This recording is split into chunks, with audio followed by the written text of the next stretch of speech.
চলে যাব মুখ্যমন্ত্রীর শারীরিক পরিস্থিতি এবং গতকাল মণিময় বন্দ্যোপাধ্যায় এসএসকেএম এর অধিকর্তা তার বক্তব্য ঘিরে যে জল্পনা তৈরি হয়েছিল সেই জল্পনা ঘিরেই আজকে আবার নতুন করে বিবৃতি মণিময় বন্দ্যোপাধ্যায়ের। গতকাল মুখ্যমন্ত্রী গুরুতর চোট পান, কপালে 3 থেকে 4টে স্টিচ পড়ে, নাকেও স্টিচ পড়ে, আর আজকে অনেকটা স্থিতিশীল আছেন মণিময় বন্দ্যোপাধ্যায়। কালকে কি বলেছিলেন একবার দেখাবো। Honorable Chief Minister of West Bengal, Mamata Banerjee, reported to our hospital with a history of fall within the vicinity of our home due to some push from behind. 3 stitches has been applied on forehead and 1 on nose, and required dressing was done. আর কথা বলবো এবার প্রতিনিধি মৈত্রেয়ীর সঙ্গে। মৈত্রেয়ী, এই জল্পনা, এই বিতর্ক কেন উস্কে দিল? কেন এরকম ভাবে কি বলতে চেয়েছিলেন গতকাল, যাকে ঘিরে গতকাল রাত থেকেই একেবারে জল্পনা বেড়েছিল?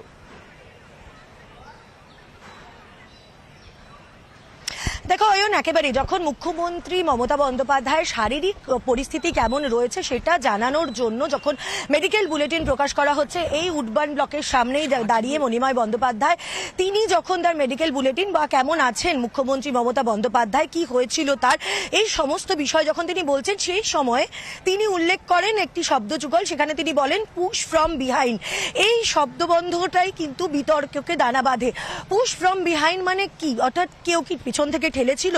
এই পেছন থেকে ধাক্কা কে দিয়েছিল মুখ্যমন্ত্রীকে? এই প্রশ্নগুলোই কিন্তু মাথাচাড়া দিতে থাকে এবং সেটাই কিন্তু বিতর্ককে উস্কে দেয়।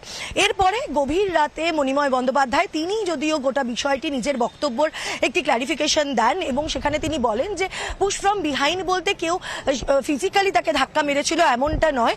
তিনি একটি সেন্সেশন অনুভব করেছিলেন যেখানে তার মনে হচ্ছিল যে তাকে পেছন থেকে কেউ একটা ধাক্কা মেরেছে এবং সেই কারণেই তিনি পড়ে যান এবং তিনি চোট পান। অয়ন, একেবারে মণিময় বন্দ্যোপাধ্যায় আজকে সকালে তিনি কি বললেন একবার দেখাবো। No, that is not an issue. We have clarified yesterday clearly that this is a sensation of push from behind, which happens when a person. It actually doesn't happen. That I cannot say because this is a sensation of pushing from behind. Maybe an interpretation which has been misinterpreted. I have clarified yesterday clearly that this is a sensation of pushing from behind which led to the fall.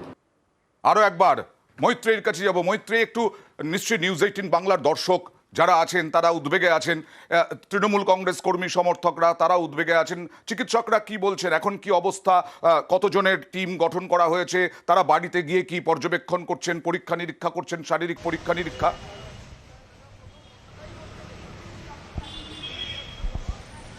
দেখো, যদি এই মুহূর্তে মুখ্যমন্ত্রী শারীরিক অবস্থার কথা বলতে হয় তাহলে বলতে হবে সেটা স্থিতিশীল রয়েছেন।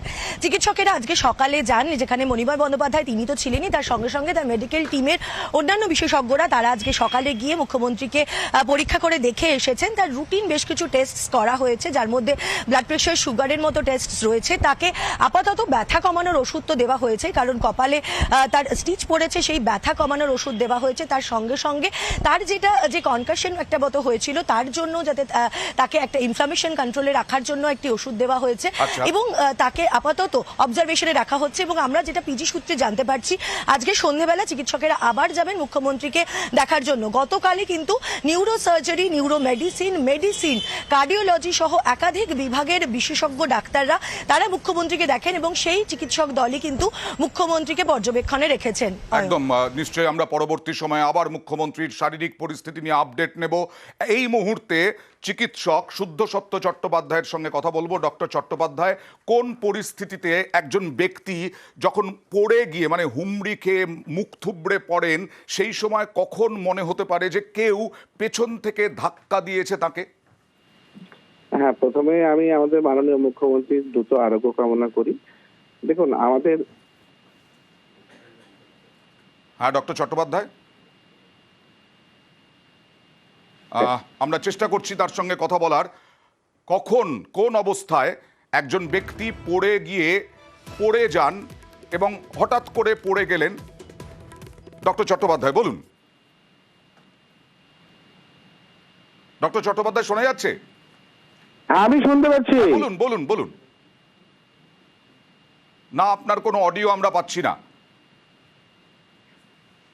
নার্ভের সমস্যাটা দেখতে হবে। এই বিভিন্ন রকমের কারণে এরকম পিছন দিকে ব্যাক হয়, পিছন দিকে মানুষের একটা পড়ে যাওয়ার টেন্ডেন্সি তৈরি হতে পারে। নিউরোলজিক্যাল কিছু সমস্যা আছে যে সমস্যাগুলোতে এটা হয়ে থাকে। তেমনি ধরুন অ্যাডভান্স সার্ভাইকাল স্পন্ডাইলোসিস থাকলে সেক্ষেত্রেও মনে হতে পারে যে পিছন থেকে আমাকে কেউ টানছে।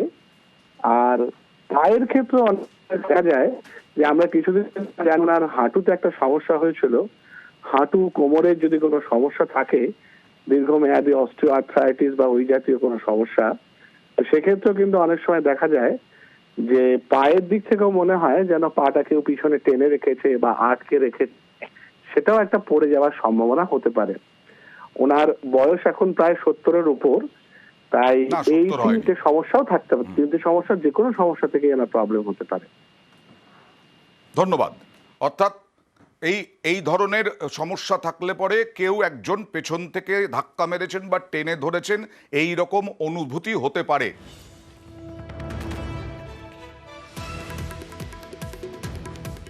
বাড়িতে পড়ে গিয়ে আহত মুখ্যমন্ত্রী, আর কপালে নাকে গুরুতর আঘাত। আমরা গতকালই দেখিয়েছিলাম, আপাতত বাড়িতে বিশ্রাম, এবং বাড়িতেই চিকিৎসকদের দল আজকেই সকালে গিয়েছিল, আবার যাবেন চিকিৎসকের দল, যা জানা যাচ্ছে। কথা বলবো প্রতিনিধি ওঙ্কারের সঙ্গে। ওঙ্কার, কিছুক্ষণ আগে মৈত্রীর সঙ্গে কথা বলছিলাম, মৈত্রীও জানাচ্ছিলেন যে সকালে একটা টিম এসেছিল মেডিকেল টিম, এবং কীরকম আছেন এই মুহূর্তে মুখ্যমন্ত্রী? তুমি একদম মুখ্যমন্ত্রী বাড়ির সামনে থেকে রয়েছো, একদম তোমার কাছ থেকে নিউজ 18 বাংলার দর্শকদেরকে পৌঁছে দিতে চাই।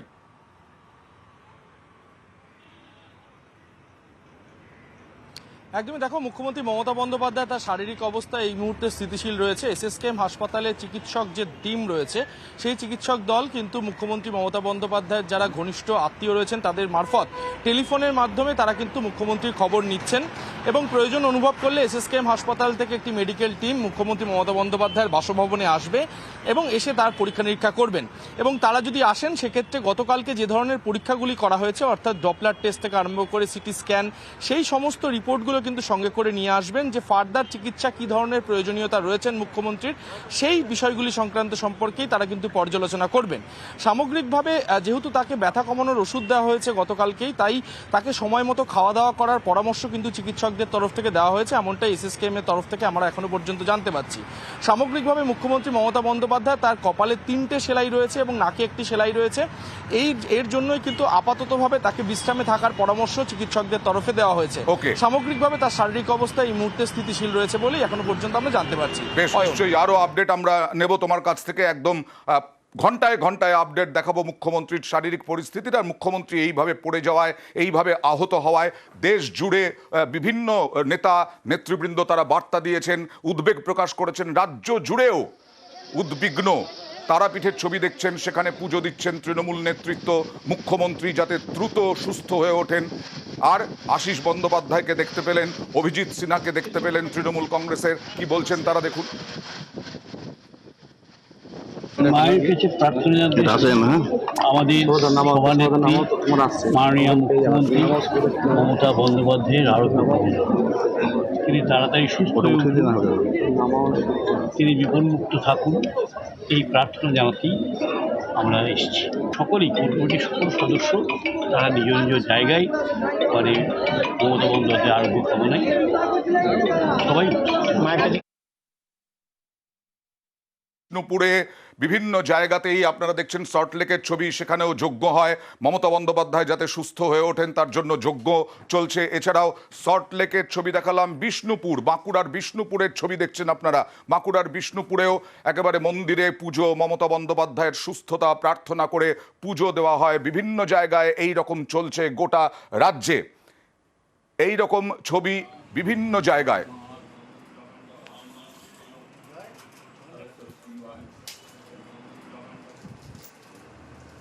এটাই আমাদের কাম্য, কারণ আমাদের ভাটপুকুর মায়ের মন্দিরে পুজো দিলাম আমরা।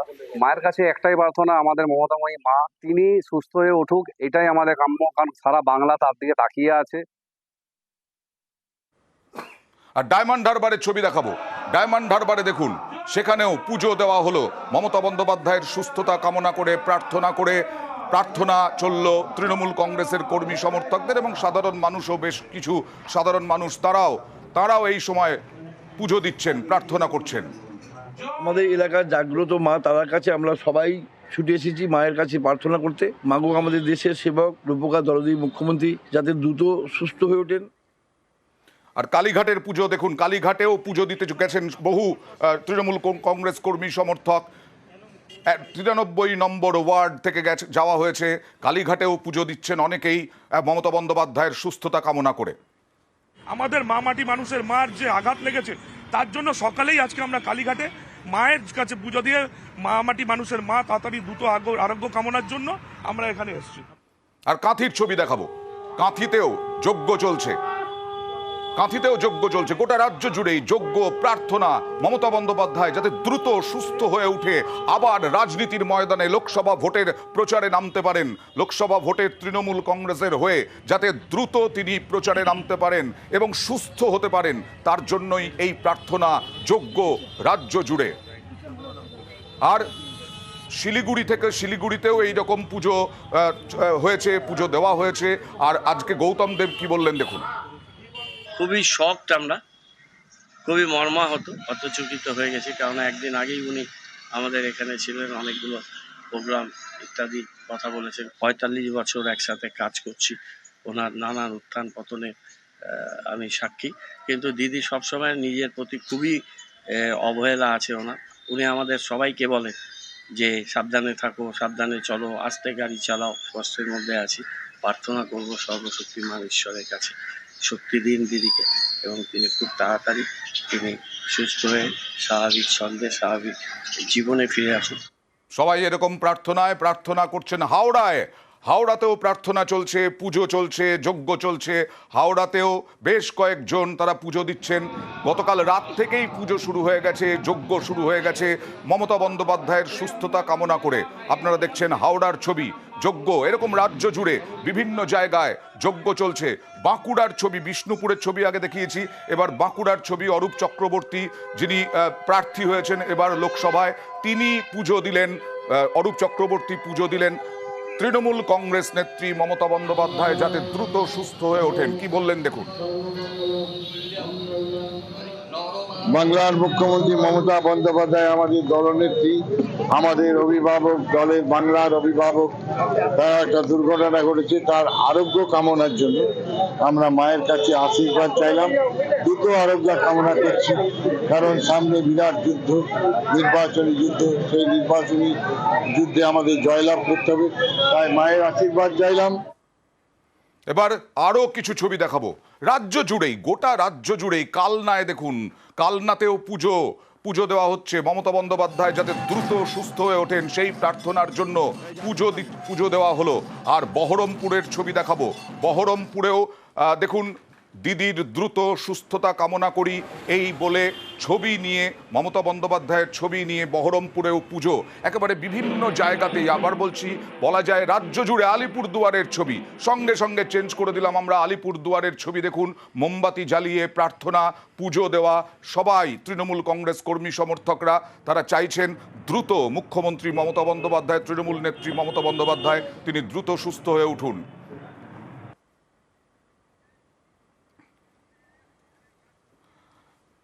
বিভিন্ন জায়গায় এই রকম চলছে, সল্টলেক, ডায়মন্ড হারবার, বিষ্ণুপুর, হাওড়া। এবার চলে যাচ্ছি অন্য খবরে। মুখ্যমন্ত্রীর দ্রুত সুস্থতা আমরাও প্রার্থনা করি, আমরাও কামনা করি, এবং নিশ্চয়ই আপনাদেরকে মুখ্যমন্ত্রীর শরীর স্বাস্থ্য সম্পর্কে আপডেট দিতে থাকব। শাহজাহানের ঘনিষ্ঠ যারা, তাদেরকে সিবিআই গ্রেফতার করেছে, সিবিআই হেফাজতে আছেন তারা। এই যে 7 জন, দিদার বক্স থেকে আকুঞ্জি থেকে আরম্ভ করে আরও বেশ কয়েকজন, তাদেরকে সামনাসামনি শেখ শাহজাহানের মুখোমুখি বসিয়ে জেরার সম্ভাবনা।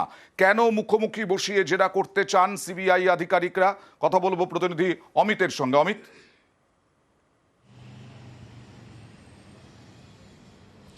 দেখো, ইডি আধিকারিকদের উপরে হামলার ঘটনায় সপ্তাহখানেক আগেই সিবিআইয়ের তরফে শেখ শাহজাহানকে হেফাজতে নেওয়া হয়েছিল। পরবর্তী সময়ে আমরা দেখেছিলাম আরও 3 জনকে গ্রেপ্তার করা হয়েছিল, যারা অত্যন্ত শাহজাহান ঘনিষ্ঠ, এবং গতকাল আরও 7 জন যাদেরকে রাজ্য পুলিশ গ্রেপ্তার করেছিল তাদেরকে নিজেদের হেফাজতে নিয়েছে। তারা হলেন সুকমল সর্দার, মেহবুব মোল্লা, সঞ্জয় মণ্ডল, আলী হোসেন ঘরামি, আইজুল শেখ, আনামুল শেখ, আজিজুর শেখ। এই প্রত্যেকে এই মুহূর্তে সিবিআই কাস্টাডিতে রয়েছে। আজকে সকাল থেকে বেশ কয়েক ঘন্টা এদেরকে জিজ্ঞাসাবাদ করা হয়েছে, মূলত জেরা করা হয়েছে। মূলত 5 জানুয়ারি এরা কাদের নেতৃত্বে সেখানে হামলা চালিয়েছিল, কারা কে বা কাদের নির্দেশে এরা ঘটনাস্থলে পৌঁছে গিয়েছিল, কি দিয়ে হামলা চালানো হয়েছিল, এই বিষয়গুলো কিন্তু আরও স্পষ্ট হতে চাইছেন। কারণ আমরা দেখেছিলাম গত সপ্তাহে যখন সিবিআই আধিকারিকরা ঘটনাস্থল পরিদর্শন করেছিলেন, শেখ শাহজাহানের বাড়ির কাছে 3D স্ক্যানার দিয়ে তারা পরীক্ষা করেছিলেন।